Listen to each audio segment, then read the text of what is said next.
Naghain na ng resolusyon ng ilang kongresista sa Kamara para imbestigahan ang pagkamatay ni Cabral. This inquiry is also a call to action to immediately secure testimonies, place witnesses under protection, and prevent any further loss of life or truth. Marami pong butas at hindi nagtutugma ang mga salaysay sa pagkamatay ni Yusek Cabral.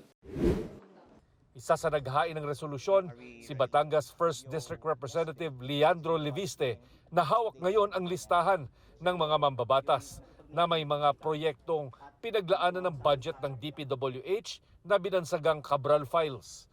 Nakuha ni Leviste ang record mula kay Cabral noong September 4 matapos i-otorisa ni DPWH Secretary Vince Dizon.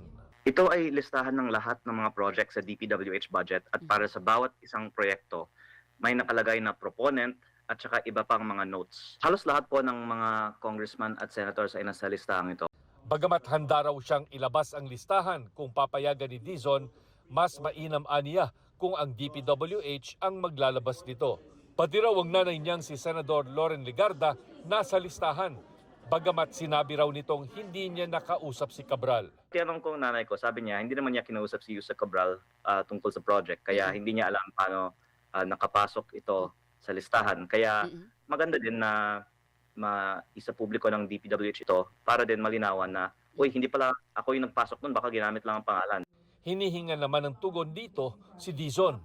Base sa Cabral Files, hinihingan umano ng DPWH ang mga kongresista ng mga proyekto na nagkakahalaga ng 150 million pesos. At natuklasan niyang bago pa aprubahan ang budget ay tila may ayusan na sa bidding. Meron din mga Leadership 1 at Leadership 2 na nabanggit po ninyo na I think mga over 20 billion din ang pangalan sa leadership sa listahan ito. Naka-code name na siya.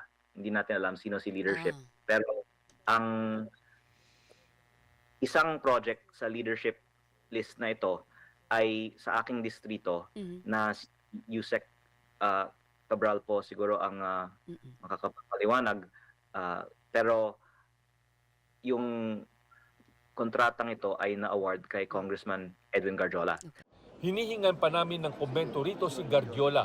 Dagdag pa ni Leviste, sa 2025 budget, umabot aniya sa 721 billion pesos ang DPWH insertion. 401 billion dito ang sa district representatives habang 320 billion ang outside allocable. Nasa 21 billion daw rito sa outside allocables ang sa mga senador. Mukhang taon-taon umano ginagawa ni Cabral ang budget insertions mula sa DPWH at sa Kongreso. Pero hindi lang sila ang may insertion umano. Kami din po ditong mga opisyal sa mga ahensya ng gobyerno, bukod sa DPWH na may insertion, may mga secretary at undersecretary kahit walang kinalaman sa DPWH, meron din flood control project. Sabi ni Leviste, ipinakita na niya ang listahan sa Independent Commission for Infrastructure at sa Ombudsman. Pero kailangan pa ng ebidensya na mag-uugnay sa proponent sa kontraktor.